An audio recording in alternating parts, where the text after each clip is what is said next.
All right, welcome back. And that interview that we just concluded with Madame Farida Nambi, the NRM candidate in the just concluded Kawempe North by-election, is something that should offer a point of reflection for leaders, the ability to accept a defeat at this point in time, but have a mindset that thinking about the future and how you can recalibrate the process in order to be conveniently, electable the next time round is something that I find very positive in as far as the NRM candidate is concerned. I might disagree with the fact that a court case is being lined up on account of apparent rigging of the vote by the opposition. So many things have happened and the cameras have shown.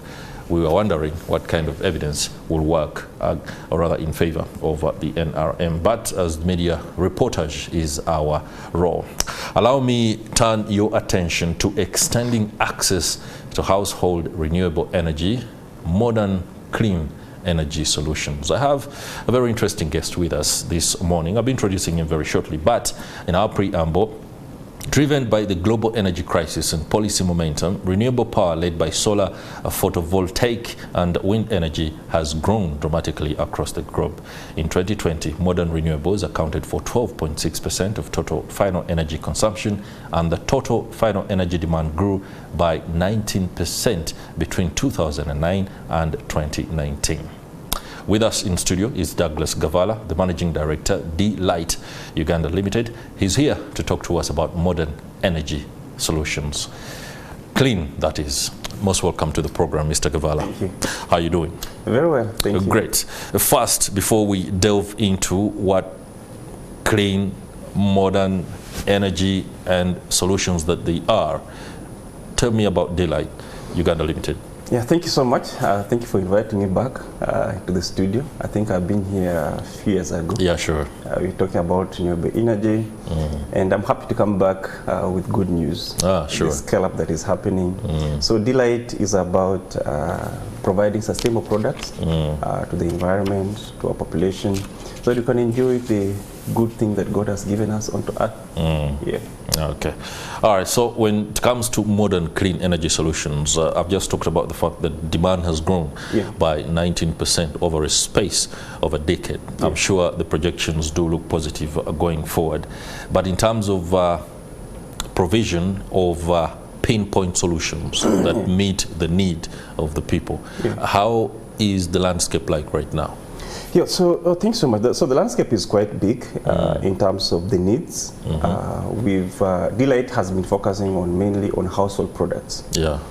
Because if you look at 15 years ago, solar energy in terms of household needs was purely untapped. So the last 15 years we've been trying to make sure that every household, not only in Uganda but across the globe, they can enjoy better lighting that is sustainable, that is supporting the environment. If you look at the few policies, global policies that have been happening from Europe to Africa, the ozone layer, people talk about it without understanding what is Interesting there. Yeah, it starts with me. The normal household, how can they get green energy? How can they consume green energy in terms of what they use for lighting, the television they use, etc., which is the key part of what D-Light is doing, providing those sustainable products to support livelihoods. Okay. Yeah. Now, across the globe, there is the debate about transition to clean energy. It works pretty well for economies that have led a life that has allowed for adoption to happen. Onboarding African populations has been a bit of difficult because they still do grapple with circumstances that lean them towards the traditional energy sources. This transition must be very deliberate, but most importantly one that allows them to not to shock them, so to speak, if it is a culture shock that is occasioned upon any one market. How is this being done? Away from meeting the demand itself, the mindset in order to secure long-term demand. Do companies look into this? And if so, how does it roll out? So thanks so much. So number one, I want to debunk the theory that Africa is lagging behind. And actually, if you look at sub-Saharan Africa, we are blessed. We get sunshine more than 12 hours. More than 12 hours. That's so in terms of positioning yourself, in terms of natural resources, you are well set. You're well set, no doubt. I can say, I think a few years when I was here, I talked of in terms of attitude and cultural deficiency in sub-Saharan Africa, which now is getting out. People have adopted using solar, they know how to use it, and then the industry is now picking up.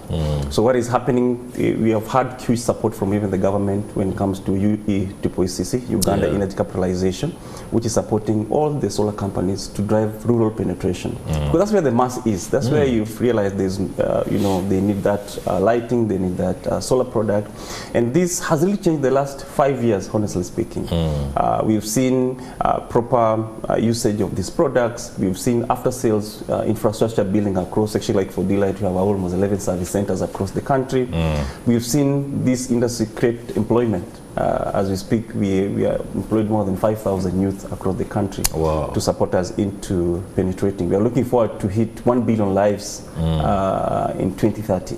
So, and as we speak, Delight has done almost 500 million lives impacted by solar products. So that tells you the momentum has picked, not only in terms of even consumption of the products, but also the awareness of the product itself. How do you use it? How do you maintain it? Initially there were those issues of the solar will only last for 4 hours. Now your guys are using it until morning. The innovation has come in. We are trying to make sure that we are getting portable products. You can have a battery, solar battery that is almost like 0.5 kg. Wow. We have inverters that are coming in of 10 kVA, 15 kVA that you can put in your bag and walk with it. Travel around go for camping, etc. And support that kind of need that has been there. So I debunk that theory. Africa is lagging behind. We are on track. And we are moving on. Thank you very much for doing that. I was having an interface with some officials. These ones are also dealing in modern clean energy solutions, but not for lighting, but cooking. And so one person said, why is it that the African customer still wants food that is apparently heated by local energy sources? They claim that it is sweeter. I don't know whether lighting has any analogy that borders on that, but talk to me about the Vimba project. So Vimba is about, it's a movement. It's a movement to create sustainable energy across the country. Sure. And I know when you are joining NTV, you are told you need to have 5 years experience, 6 years experience. And somebody will ask me, how did I get this 5 years experience? I was lucky. By the time I did, I'd already made up the 5 years of experience. What Vimba is doing, we are negating that kind of stereotyping. We are saying everyone can work. Everyone can work. We don't need to have experience. Well, can we scale up and make sure that we support you? As we speak, as I said earlier, we are looking at 5,000 youth to be part of this Vimba movement in Delight. We're able to sell products, and the guys were earning like 5 million, 6 million UGX every month on month. And this creates, it does not only create renewable impact, but also pocket-wise.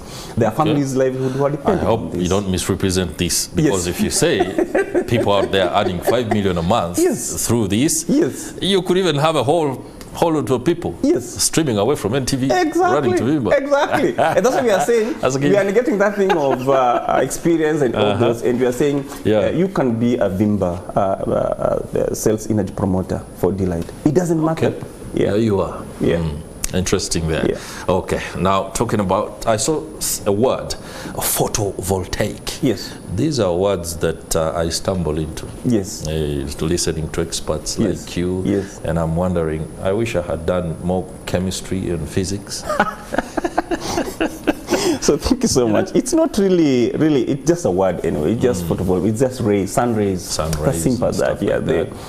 And that's why I was saying, if you look at sub-Saharan Africa, we have longer time of sun rays. So that's why solar products really work sub-Saharan Africa, and they really work really well. And that's why for Uganda, we can run sustainable energy in terms of using solar products throughout, because throughout the year, in fact, we are the center of equator, so the year we have enough sunlight and etc. here. So it's a good thing for us, and we're embracing this technology actually in Uganda. The population has embraced it, and the innovation that coming part of this thing. A few years ago, you'd have a panel that is almost 5 meters long and is only 100 watts. That was we are talking about less than half a meter. And more and more portable. You have bags that can charge your products, you know, etc. So that is where we ought to be, that we can be sustainable in terms of what we consume, in terms of what we use in terms of our households, and we can now contribute to making the environment green. Okay. Yeah. This particular pivot towards modern clean energy solutions is happening at the same time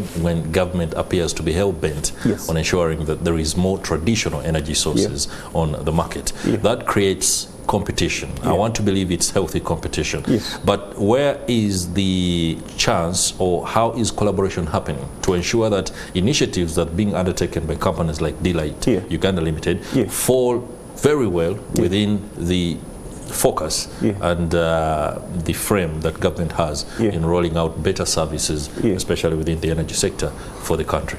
So thank you so much. So as I said earlier, there's a roll-up that we started last year, October, through Uganda Energy Credit Energy Capitalization, which is a government initiative. So what the government has done with companies like Delight, we've come together as a team and we said, how can we drive affordability? Because one of the biggest issues has been affordability.